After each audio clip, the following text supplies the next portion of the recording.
जय हिंद दोस्तों। इज़राइल और ईरान में जो जंग चल रहा है तो भारत को किसकी तरफ होनी चाहिए? आप लोग बताइए कि जब इज़राइल ने 1971 की जंग में भारत को साथ दिया था, उसके बाद कारगिल युद्ध में इज़राइल ने भारत को साथ दिया था। वो साथ ही नहीं दिया था, गोला बारूद सब कुछ दिया था। तो क्या और उसके बाद अभी जो पाकिस्तान भारत पे हमला किया था तो सबसे पहले उसी ने पहलगाम पर अपना विचार रखा था।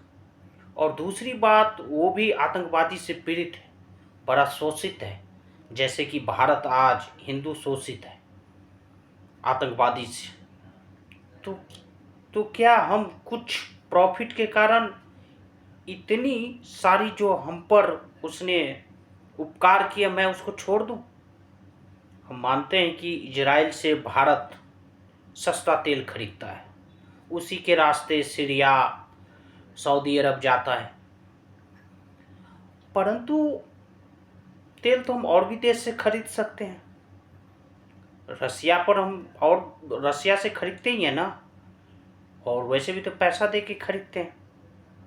और इजराइल से तो हम टेक्नोलॉजी का व्यापार करते हैं ना जी। उसने हमको काफ़ी बहुत ज़्यादा साथ दिया है। तो स्टैंड क्लियर रखना चाहिए, भारत को खुल के इजराइल को सपोर्ट करना चाहिए।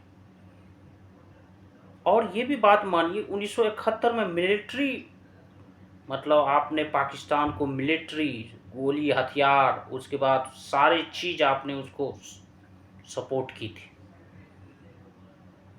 तो हम कुछ प्रॉफिट के कारण, हो सकता है आपकी 100 बिलियन की जीडी मतलब व्यापार करते हैं आप, क्या बोलते हैं, मिडिल ईस्ट से, इसका मतलब 100 अरब डॉलर करते हैं आप सऊदी अरब से करते हैं, क्या उसका है?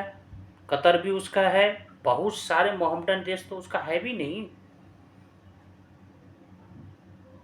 तो क्या यहाँ इजराइल को सपोर्ट करना चाहिए भारत को? अब हम बात करते हैं अब रसिया की। रसिया की तो उससे व्यापार है। रसिया ईरान के सबसे ज़्यादा हथियार खरीदता है ईरान। और यूक्रेन युद्ध हुआ था रसिया की, तो ईरान ने काफ़ी मदद की थी बैलिस्टिक मिसाइल से। तो रसिया तो उसका साथ देगा ही। रसिया दे रहा है ना।